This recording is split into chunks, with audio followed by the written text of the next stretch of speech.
The NBA Finals started with a bang.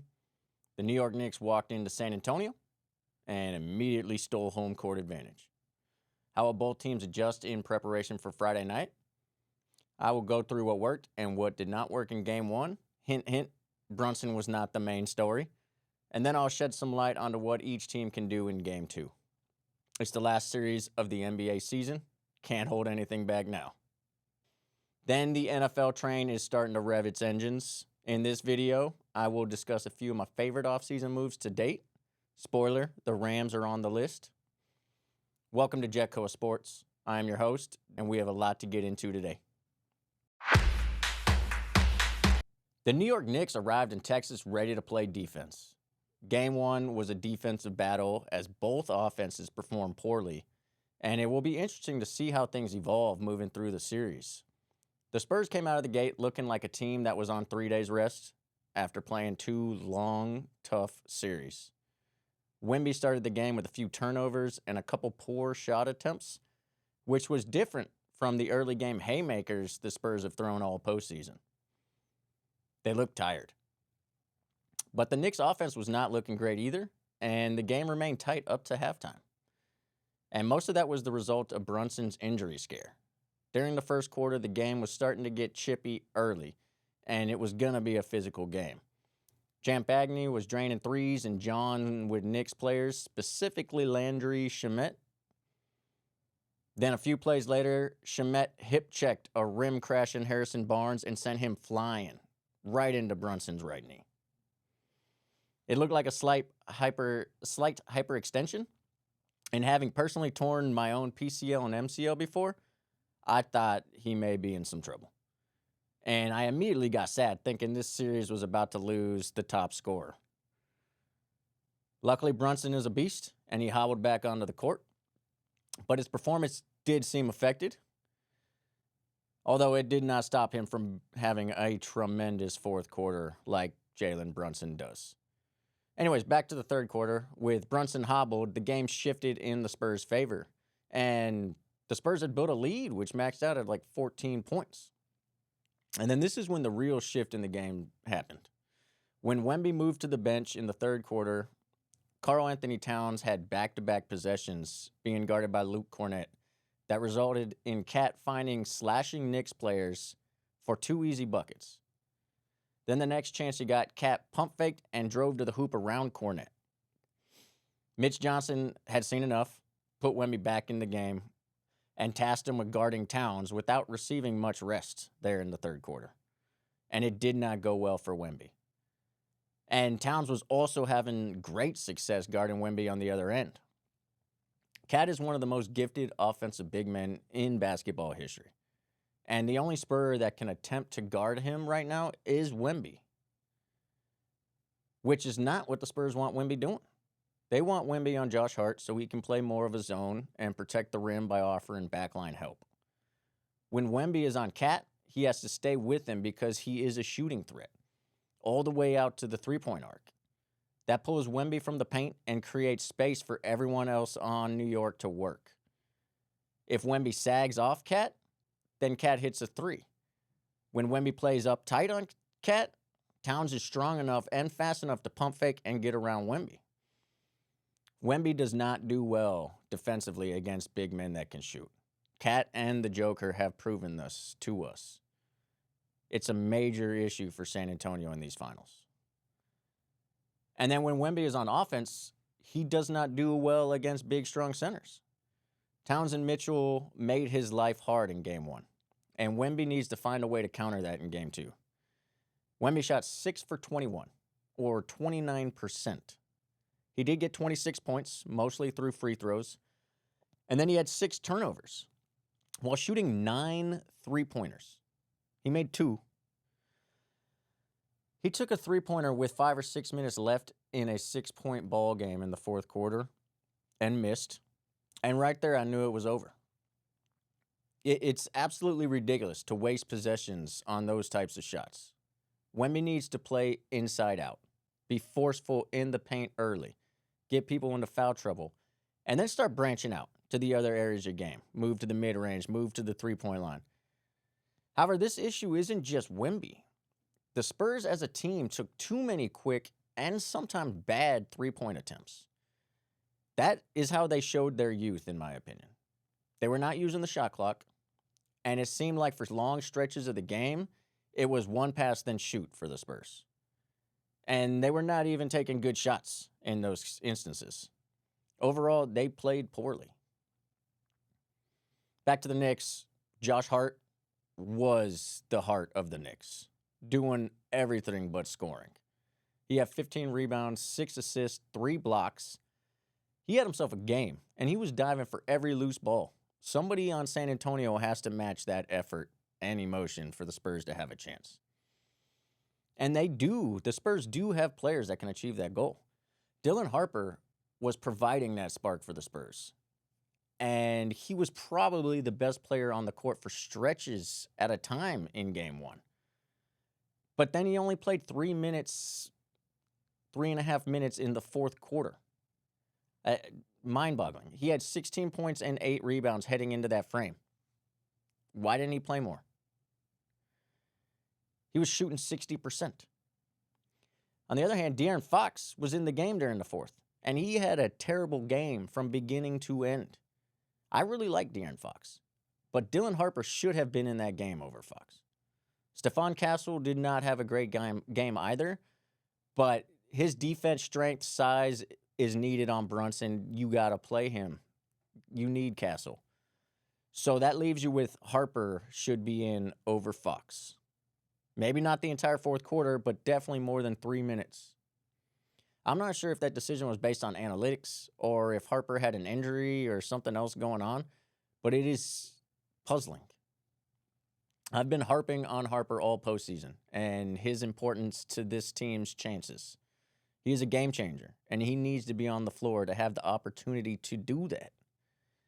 He was the best guy on the court in Game 1. Feed the hot hand. And then we come to Brunson. Again, he did not have a good day overall, shooting only 38% from the field and 22% from 3. But he finished with 30 points. Ultimately, Josh Hart kept the Knicks alive in this game. Karl-Anthony Towns then went and won this game for the Knicks, and then Jalen Brunson slammed the door in the fourth. Brunson scored 13 in the fourth on 59% shooting and 66% from three-point land. And going to game 2, like both teams will shoot better. So what changes need to be made? The Knicks will need to see how Brunson looks and feels after that knee and ankle injury. But I do think they have their blueprint. They want to play through Cat, play tough defense, hustle, knock down shots. Then Brunson comes in and slams the door.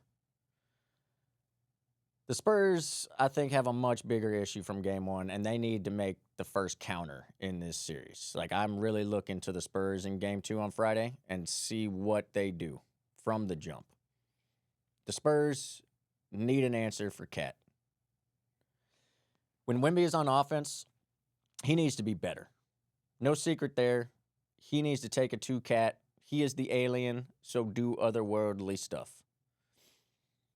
And ultimately, I think the Wemby and the Spurs were tired in Game 1. Wemby played poorly. Again, no secrets. Can Wemby guard Cat?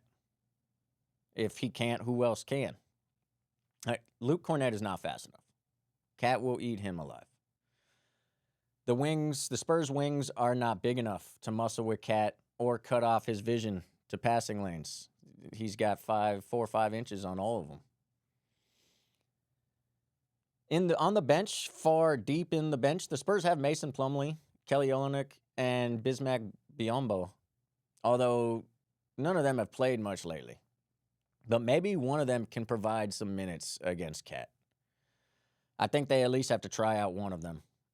Outside of that, the Spurs don't have much height to throw at Cat. So it's going to be on Wemby and Mitch Johnson to figure out how to deal with that. As for Brunson, the Spurs just have to keep throwing bodies on him and tire him out. And then attack him when on offense to try to get him in foul trouble and to just score points. But defensively, Spurs, somebody needs to have a hand in Brunson's face on every shot, especially in the fourth quarter. And then a Spur, ultimately Brunson's going to get his points, right? But a Spur needs to match him point for point in the fourth. That is the only way. Wemby can do that. Harper may be able to do that. And Castle may be able to do that. Maybe it's a combination of all three. But they need to match Brunson point for point in the fourth. Game 1 was a tough defensive brawl. What will Game 2 bring us? Who will be our champions? Can't wait to find out. And now we move to the gridiron.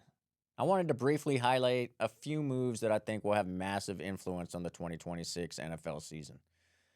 We can start with the Rams, and I will highlight 3 moves that they made. Trent McDuffie, Jalen Watson, Myles Garrett. The secondary, especially the corners, was the weakness of the Rams last year. Probably the reason they did not make it to the Super Bowl. And if they made it to the Super Bowl, I feel that they would have beaten the Patriots as well. So their secondary cornerbacks, probably what kept them from a Super Bowl. They went out and traded one of their 2 first-round picks for Trent McDuffie, stud, all-pro cornerback from Kansas City. They also went out and signed his teammate in Kansas City, Jalen Watson, getting both the outside corners from KC. A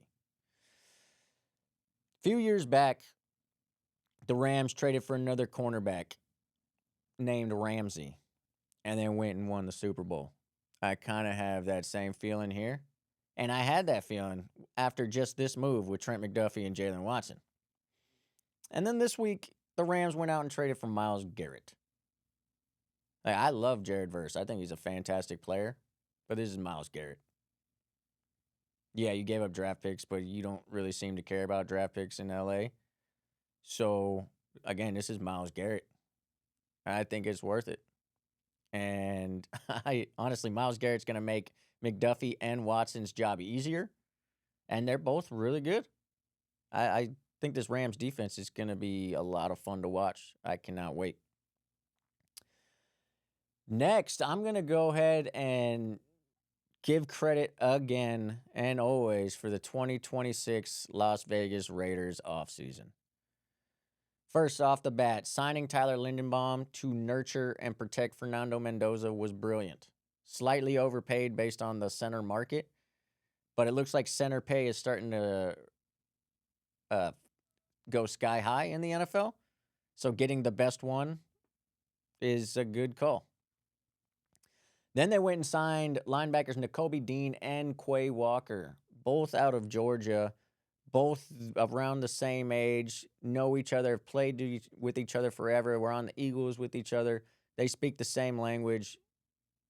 Going to be a fantastic pairing for the linebackers of the Raiders. I love that move. I love both of those signings. And then getting Kwity Paye, defensive end out of Indianapolis, another awesome signing. He's a young, up-and-coming defensive end. And he was originally supposed to kind of help take the place of Max Crosby. But then with the botched trade to the Ravens, they get to keep Max Crosby. Now, you could think of that what you will. Yeah, they lose 2 first-round picks. That would have been nice for a rebuilding Raiders team. But having Max Crosby on one side with Kwity Paye on the other, so Kwity Paye gets the benefit of single coverage and gets to learn and watch the work ethic and engine of Max Crosby. Brilliant luck there. And I think it's going to be massive for the Raiders defense. They got a rookie quarterback. They don't have any wide receivers. The Raiders aren't going to the postseason. Heck, they might not even win 6-7 games. But I'm really going to enjoy watching that defense. And they got a running back. They got a great tight end. They got some weapons developing there. If Fernando is the real deal, the Raiders should be a pretty good team in a couple years, 2-3 years. Now, moving to the last team. I really enjoyed their offseason. I'm only talking about one move here because I really like this move, and I'm very excited to watch. Kyler Murray to the Vikings. I like Kyler Murray. He has showed that he's talented. He just has these weird moments and these weird issues with getting number one receivers the football. I don't really know what's going on with all of them, but the talent's there. He has provided the stats to back it up. And now he's going to Minnesota with an amazing head coach that knows how to coach up quarterbacks. He's got probably the best receiver in the league, but if he's not the best, he's a top 3 in Justin Jefferson. Then you got Jordan Addison, who is an amazing number 2. And then they just signed Juwan Jennings. So I did say I was only going to talk about Kyler Murray. Juwan Jennings is a signing as well. I am so excited to watch this offense. It's going to be a lot of fun. Hopefully their defense can maintain its level of play, and they got one of the best defensive coordinators in the game, so I think they will. But Kyler Murray's going to put up yards. He's going to put up points. He's going to run. It's going to be fantastic in Minnesota. And Justin Jefferson, I think he's going to have himself a year. We'll just go 1,500 yards for JJ. Kyler, he should be a dark horse MVP candidate. Like, the weapons he has at his disposal, watch out. I cannot wait to watch all 3 of these teams next season. Let's go football. Thanks for joining us at JetKoa Sports. Please subscribe to catch my weekly exploits and enjoy the Stanley Cup Finals, the NBA Finals, Major League Baseball, and start gearing up for the World Cup starting in 1 week. Go USA. I'll see y'all next week.